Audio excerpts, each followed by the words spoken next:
जय हिंद साथियों। आज की वीडियो में हम पढ़ने वाले हैं रदरफोर्ड का परमाणु मॉडल। इससे पहले की वीडियो में हम पढ़ चुके हैं रदरफोर्ड का अल्फा कण प्रकीर्णन प्रयोग। ठीक है, अगर चैनल पर नए हो तो चैनल को सब्सक्राइब कर लो, बेल आइकन को प्रेस कर लो और वीडियो अच्छी लगे तो लाइक कर देना। सबसे पहले चलते हैं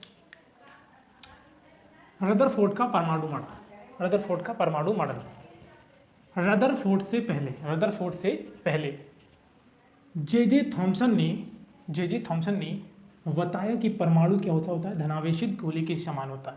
जो परमाणु होता है वो कैसा होता है, धनावेशित गोले के समान होता है। ठीक है, जिसमें इलेक्ट्रॉन जड़े होते हैं। जिसमें क्या होते हैं, इलेक्ट्रॉन क्या होते हैं, जड़े होते हैं। इसलिए इसे तरबूज मॉडल के नाम से भी जाना जाता है। इसलिए किस नाम से जाना जाता है, तरबूज मॉडल के नाम से जाना जाता था। ठीक है, इस मॉडल को परखने के लिए रदरफोर्ड ने एक प्रयोग किया।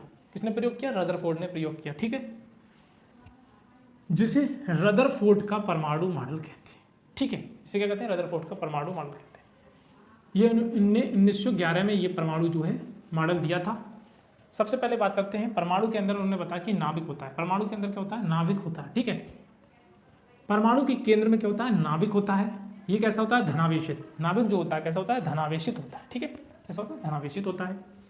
परमाणु का पूरा द्रव्यमान, यानी जो परमाणु होता है, जो एटम होता है, उसका पूरा द्रव्यमान किस पर होता है, न्यूक्लियस पर ही प्रेजेंट होता है। ठीक है, यानी केंद्रित रहता है। दूसरी बात इन्होंने बताई इलेक्ट्रॉन। ठीक है, परमाणु के अंदर इलेक्ट्रॉन पाए जाते हैं। ठीक है, नाभिक के चारों ओर चक्कर लगाते हैं। जो इलेक्ट्रॉन होते हैं वो यानी न्यूक्लियस के चारों ओर क्या लगाते हैं, चक्कर लगाते हैं। ठीक है, ये कैसे होते हैं, निगेटिव। कैसे होते हैं, निगेटिव, यानी ऋणावेशित होते हैं। कैसे होते हैं, ऋणावेशित। ठीक, तीसरा पॉइंट दिया खाली स्थान। परमाणु के अंदर क्या होता है, खाली स्थान भी होता है। नाभिक व इलेक्ट्रॉन के बीच अधिकांश भाग कैसा होता है, खाली होता है। यानी कि न्यूक्लियस और इलेक्ट्रॉन के बीच जो भाग, यानी कुछ भाग क्या खाली होता है ज़्यादातर। ठीक है, चौथा पॉइंट दिया कि जिस प्रकार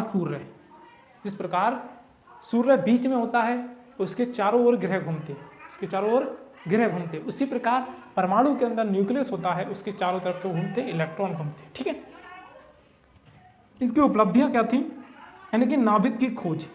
ठीक है, इस परमाणु मॉडल से क्यों ही नाभिक की खोज हो गई।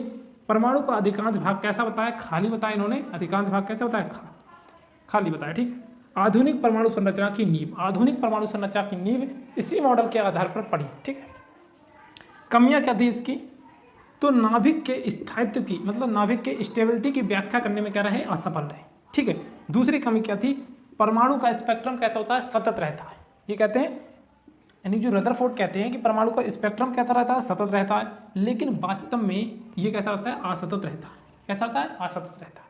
तो इसलिए ये कैसा हो गया, फेल हो गया। ये कैसे हो, फेल हो गया।